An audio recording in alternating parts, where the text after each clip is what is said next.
Assalamualaikum warahmatullahi wabarakatuh. Yang saya hormati Ibu Susi Setiawati selaku penguji pada kesempatan kali ini. Yang saya hormati Ibu Endah Kartika sebagai mentor pada rancangan aktualisasi ini, dan yang saya hormati Ibu Lisa sebagai coach untuk rancangan aktualisasi saya. Pada kesempatan kali ini saya akan memaparkan laporan perancangan aktualisasi saya yang berjudul peningkatan penyuluhan kepatuhan minum obat berbasis IT pada penderita diabetes mellitus. Tempat rancangan aktualisasi saya adalah Pusat Pelayanan Kesehatan Pegawai atau biasa kita sebut dengan PPKP, yang bertugas memberikan pelayanan dan pemeliharaan kesehatan kepada para pegawai di lingkungan Pemprov DKI. PPKP ini memiliki berbagai layanan seperti poli umum, poli spesialis, dan pemeriksaan penunjang lainnya.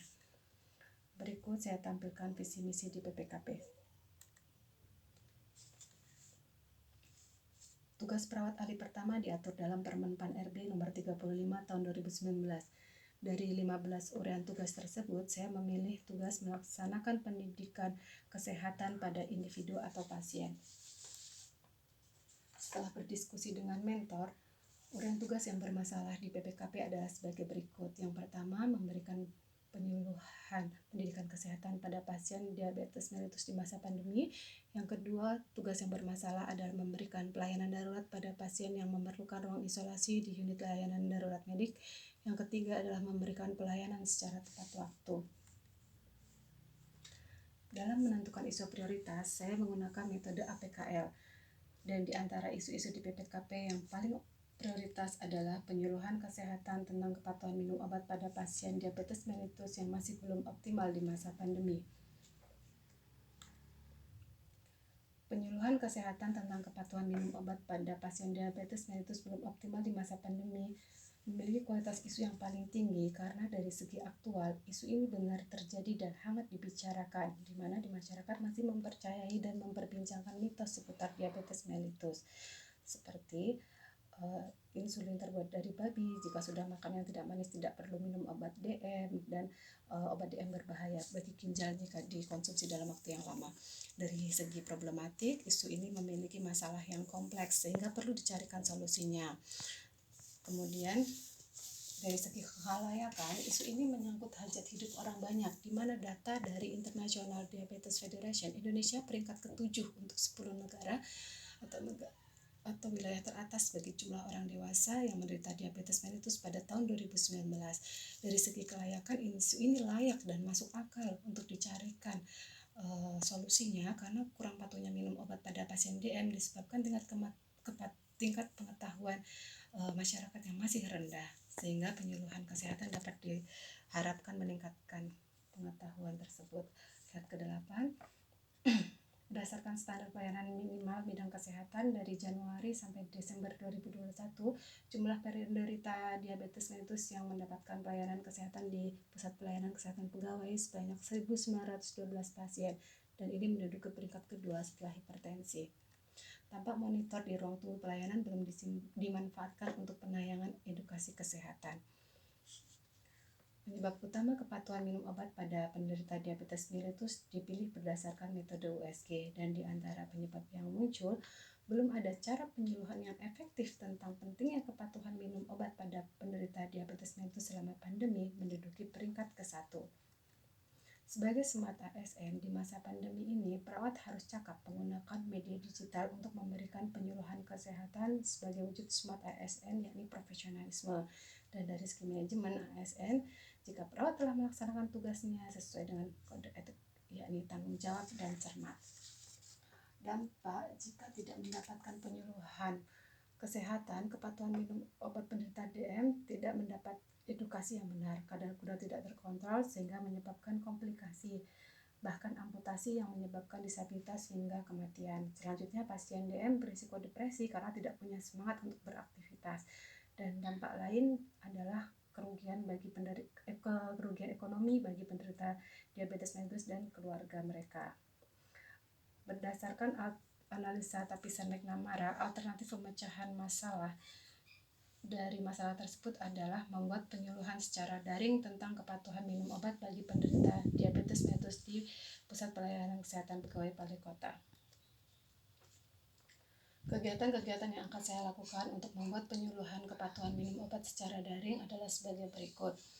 Kegiatan yang pertama adalah pelaksanaan perencanaan kepatuhan minum obat pada pasien diabetes mellitus di Satpolkes Balai Kota. Tahapan kegiatannya, yang pertama saya akan membuat draft perencanaan, kemudian yang kedua memohon izin kepada pimpinan untuk memulai pelaksanaan kegiatan, yang ketiga berkoordinasi dengan teman sejawat di poli umum dan di poli spesialis dalam. Kegiatan ini termasuk dalam nilai-nilai dasar PNS, berorientasi pelayanan, akuntabel, kompeten, harmonis, loyal, adaptif, dan kolaboratif, atau yang biasa kita sebut dengan berakhlak. Kontribusinya bagi misi Pemprov DKI ini sesuai dengan misi Pemprov DKI yang ke-1. Penguatan nilai organisasi dalam kegiatan ini adalah nilai berintegritas, inovatif, berkeadilan, dan kolaboratif. Kegiatan yang kedua adalah membuat video penyuluhan kepatuhan minum obat pada pasien diabetes mellitus di Satpolkes Balai Kota. Tahapan kegiatannya adalah menentukan konsep video. Yang kedua, saya akan mendiskusikan konsep video dengan pimpinan, Kasat Pelianmed, penanggung jawab klinik, dan teman sejawat. Yang ketiga, saya akan membuat atau mengambil gambar untuk video. Yang keempat, mengedit video dan mengunggah video ke YouTube. Nilai dasar PNS ini sesuai dengan nilai dasar PNS yang saya sebutkan tadi, yaitu berakhlak.